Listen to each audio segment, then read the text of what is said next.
Là où vraiment il faut faire pression, c'est au niveau de la Knesset. C'est-à-dire qu'il faut faire changer la loi des contrats qui prévoit le cas de force majeure. Parce que cette loi ne définit pas une liste de cas de force majeure.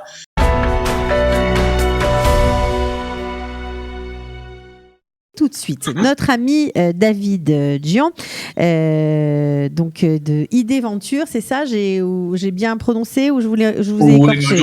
Aujourd'hui, j'ai parlé au nom de tous les wedding planners, au nom de tous les prestataires d'événementiel. Alors, c'est ça qui est génial parce qu'on sait très bien qu'il y a énormément de concurrence dans ce genre de travail. Vous êtes nombreux à travailler avec les francophones, notamment avec les touristes, et vous ne partagez pas en général vos secrets de fabrication.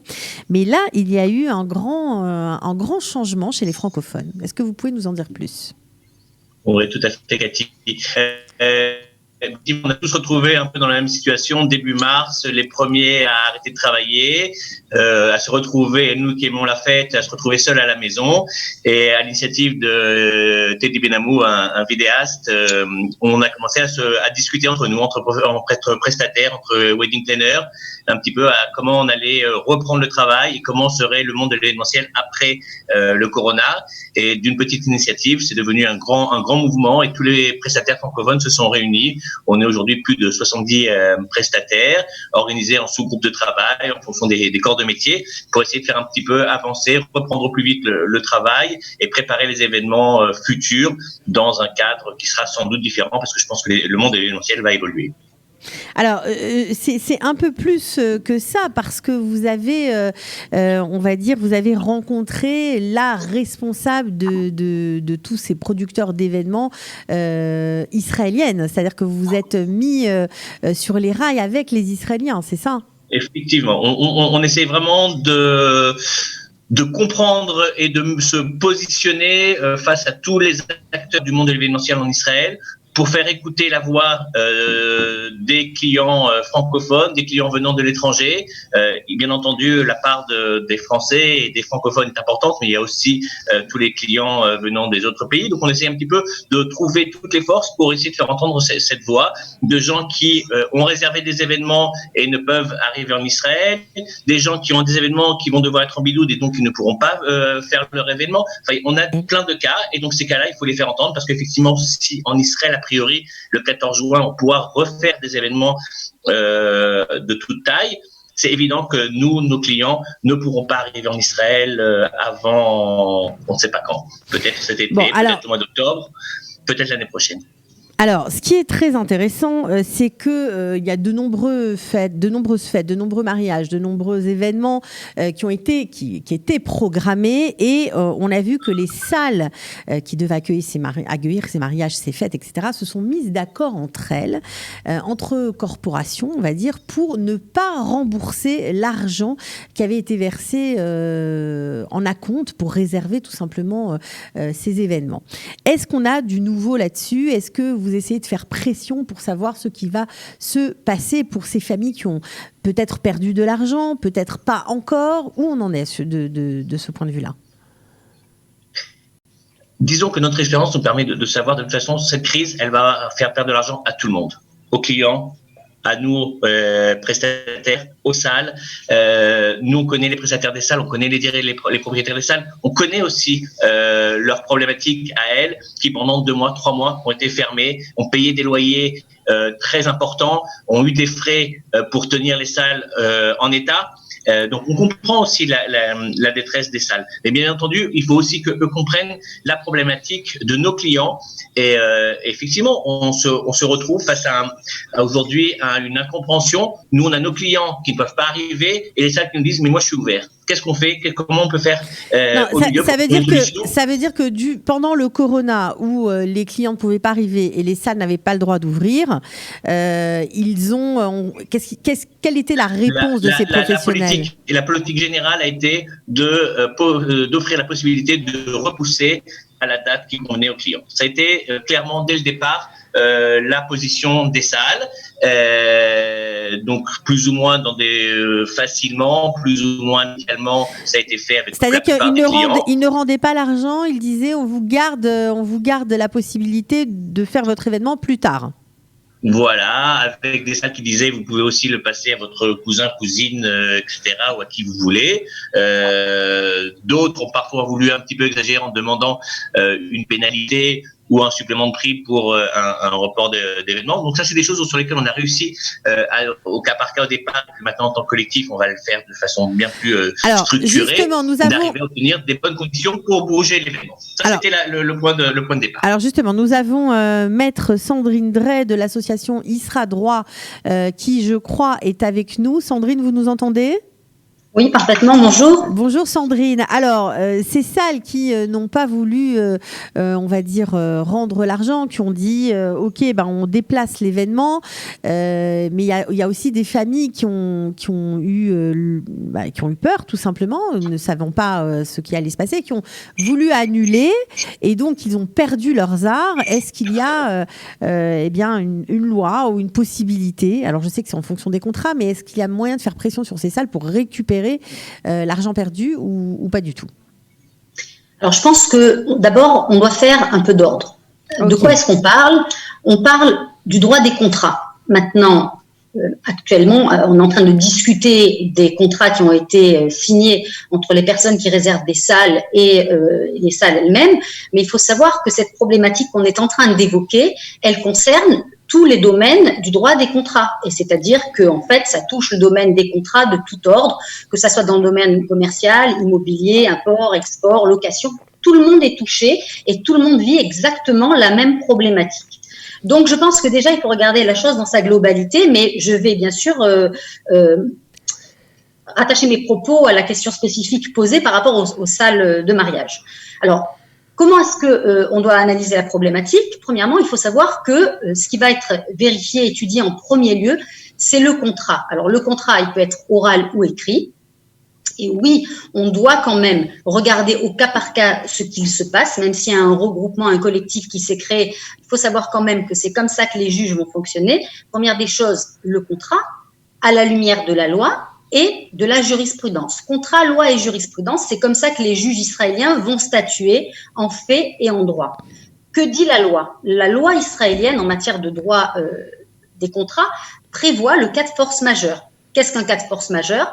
C'est en fait la situation dans laquelle on se trouve et qui était imprévisible, impossible d'imaginer, impossible d'envisager, et pour laquelle on n'est pas en mesure de faire changer la situation. On ne peut pas empêcher la situation qui est en train de se créer. Donc, imprévisibilité, impossibilité d'empêcher la situation, mais aussi impossibilité d'exécuter le contrat, ou en tout cas d'exécuter le contrat dans les termes convenus par les deux parties. Ça, c'est le cas de force majeure. C'est la loi qui le définit, et donc on pourrait, dans l'absolu, se dire, OK, on a un cas de force majeure, évoquons-le. Mais, alors, il y a des contrats qui l'ont prévu. Si on regarde des contrats que des personnes ont signés, il y a parfois des contrats qui indiquent la clause de force majeure. Ça peut être très intéressant pour ceux qui l'ont signé. Mais au-delà de ça, il faut savoir que c'est pas parce qu'on a écrit cas de force majeure que ça peut suffire. Parce que la loi, en fait, laisse une très grande liberté d'appréciation au juge israélien qui peut finalement donner son interprétation du cas de force majeure. Et que dit alors donc la jurisprudence israélienne? C'est l'interprétation du juge israélien, de l'interprétation de la loi par le juge israélien. Eh bien, les juges israéliens jusqu'à aujourd'hui n'étaient pas ne couraient pas pour faire valider le cas de force majeure, c'est-à-dire que c'est une situation qui est le cas de force majeure, c'est quelque chose qui n'est pas utilisé de façon très courante.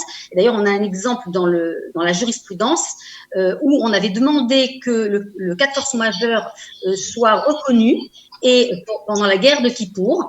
Et les juges israéliens ont dit la guerre de Kippour n'est pas un cas de force majeure parce qu'Israël n'est pas en bon terme avec ses voisins, donc c'était prévisible. Ce que je veux dire par là, c'est que dans l'absolu et dans la théorie, mais aussi beaucoup dans la pratique du jurisprudentiel jusqu'à ce jour, on voit que finalement beaucoup de choses sont prévisibles. Et la question maintenant est de savoir comment est-ce que le juge israélien va interpréter le Covid-19. La situation qu'on vient de vivre, est-ce que on va l'interpréter comme un cas de force majeure? Est-ce que c'était prévisible ou pas? Alors, c'est la question que je peux C'est la question qu'il faut se poser. Alors justement, David Jean, si vous nous entendez, on sait qu'il y a par exemple des familles qui étaient contraintes d'annuler et donc de perdre entre 20, 30, voire plus, 30 000 shekels, d'annuler parce qu'ils ne savaient pas s'ils allaient avoir la possibilité de pouvoir organiser leur fête. Donc, parce que les salles leur disaient soit on prend vos arts et vous ne perdez que 20 ou 30 000 shekels, soit plus la date approche, si vous n'avez pas pris la décision d'annuler et qu'on ne peut pas organiser votre mariage, il y a certaines salles qui ont réagi comme ça, eh bien vous devrez nous payer toute la somme. Est-ce que vous avez eu des cas pareils? Comme m'a dit un propriétaire de salle, est-ce que ton client est un joueur de poker et à lui de prendre le pari si je serai ouvert ou pas le jour de son événement? Moi, je dis, on n'est pas au jeu, on n'est pas au casino. Moi, j'ai de l'émotion à gérer, j'ai du stress à gérer, et je veux surtout pour mes clients, mais aussi pour tous les autres clients que l'on a, on doit trouver une solution pour montrer que le monde de l'événementiel israélien est prêt à recevoir ses clients cette année de façon un peu compliquée, l'année prochaine et les années à venir aussi. Donc, tout le monde a un intérêt aussi à essayer de jouer le jeu et de comprendre, à mon avis, la détresse de nos clients. Vous pensez que ce collectif que vous avez constitué sera un rempart pour toutes ces familles qui se sont engagées, qui sont un peu dans l'expectative? Alors certes, elles peuvent organiser leur événement, mais comme vous l'avez dit, certaines salles demandent un supplément de 20-25% parce que on a reporté l'événement l'année prochaine, par exemple, mais l'année prochaine, c'est pas les mêmes tarifs. Donc est-ce que le fait d'être en collectif, ça va aider? L'union fait la force. À nous tous, on représente une part de marché pour chacune des salles. Donc, on va faire parler ce poids que l'on a. On sera sûrement beaucoup plus forts tous ensemble que séparément. Donc, ça, c'est un premier point. Deuxième chose qu'on essaie de travailler en parallèle, c'est ce rapprochement avec les structures israéliennes. Donc, on a aussi avec nous les organisateurs d'événements israéliens qui entendent aussi notre détresse et qui sont prêts à donner un coup de main. Donc, parfois, un coup de main, c'est simplement parce que je connais bien le propriétaire d'une salle. Je vais être l'intermédiaire entre toi qui as ton problème et cette salle et peut-être faire entendre raison au propriétaire de salle. Donc, on essaie de jouer à la fois sur le côté force, menace si nécessaire, mais aussi de faire entendre raison aux salles. En parallèle de ça, on est en train de travailler et on a pris contact avec des assureurs pour essayer de prévoir des assurances qui pourraient protéger nos futurs clients face à des situations comme ça, parce qu'effectivement cette année c'est le Covid, mais qui nous dit que l'année prochaine ça puisse être un autre virus, une autre catastrophe naturelle, etc., etc. Donc c'est clair qu'on a vraiment vu que les contrats n'étaient pas en faveur des clients de l'étranger, et ça on va vraiment travailler. Et je serais ravi d'avoir aussi le conseil de Maître Dre si elle peut nous aider à ajouter une clause qui protégera nos clients. Alors, je voudrais juste, si j'ai 2 minutes, Cathy, bien je sais sûr, pas. Bien sûr, allez-y. Très important. Si je peux donner un conseil tout de suite, le collectif c'est très bien, mais il faut savoir où faire pression. Et je pense que en parallèle, là où vraiment il faut faire pression, c'est au niveau de la Knesset. C'est-à-dire qu'il faut faire changer la loi des contrats qui prévoit le cas de force majeure, parce que cette loi ne définit pas une liste de cas de force majeure. Donc, si on arrive à faire transformer la loi et faire en sorte de demander à ce qu'elle soit rétroactive, on pourrait voir ce problème totalement réglé. Je pense que les salles de mariage ne vont pas coopérer aussi facilement. Je crois que ils ont aussi trop de problèmes à gérer. Donc, moi, je pense qu'il faut gérer ça d'abord cas par cas, parce qu'il y a 2 catégories de contrats. Il y a les contrats des gens qui ont des clauses de cas de force majeure dans leur contrat. On va les traiter d'une certaine façon. Ceux qui n'ont pas de clause de cas de force majeure, ça dépend aussi du momentum, parce que pendant cette période de Covid, on a eu une réglementation du ministère de la Santé où, à un moment donné, on avait le droit quand même de célébrer à pas plus de X personnes participantes. Puis, subitement, il était interdit de sortir de chez soi. Donc, si on a un mariage qui tombe exactement dans la période où personne n'a le droit de sortir, il est évident que le cas de force majeure est d'autant renforcé. Donc, de la même façon qu'il existe dans la loi qui est relative au commerce international une liste de cas de force majeure qui est définie, il faut faire en sorte que la loi des contrats indique que le risque de pandémie est un cas de force majeure, parce que ça peut revenir. Et comme David l'a dit, je pense que c'est très important aussi de faire de dire aux gens qu'ils ont le droit et qu'ils peuvent contracter des assurances avant de signer un contrat comme celui-là, parce que ça existe, c'est bien pas sûr. quelque chose de nouveau. on peut prendre une assurance.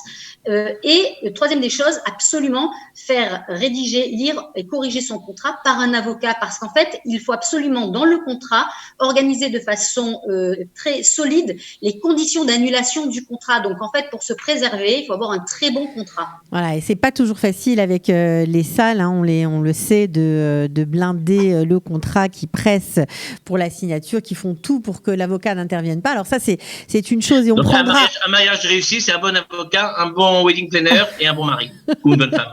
Oui, peut-être dans le désordre. Commençons par le mari. Voilà, c'est ça, c'est ce que j'allais dire. On commence par le mari. Alors juste avant de finir, Sandrine, et par rapport à la question que j'ai posée, ces salles de mariage qui acceptent de décaler la date, de reporter le mariage peut-être en 2021, mais qui finalement demandent un supplément de 20-25% motif qu'on a changé d'année.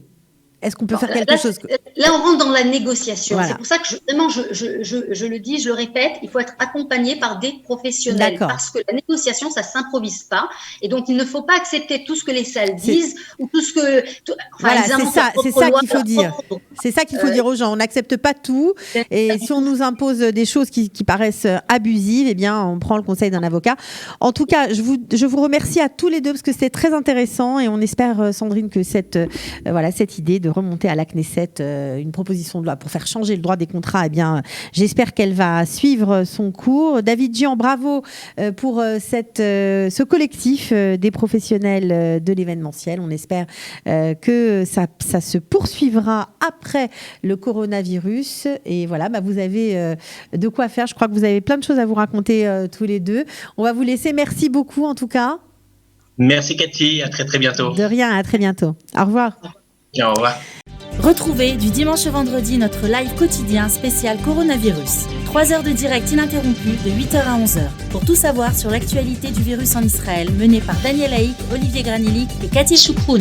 Le live Studio Qualitas, c'est tous les jours en direct, puis en replay sur Facebook, YouTube ou sur notre application et sur le site studioqualita.com.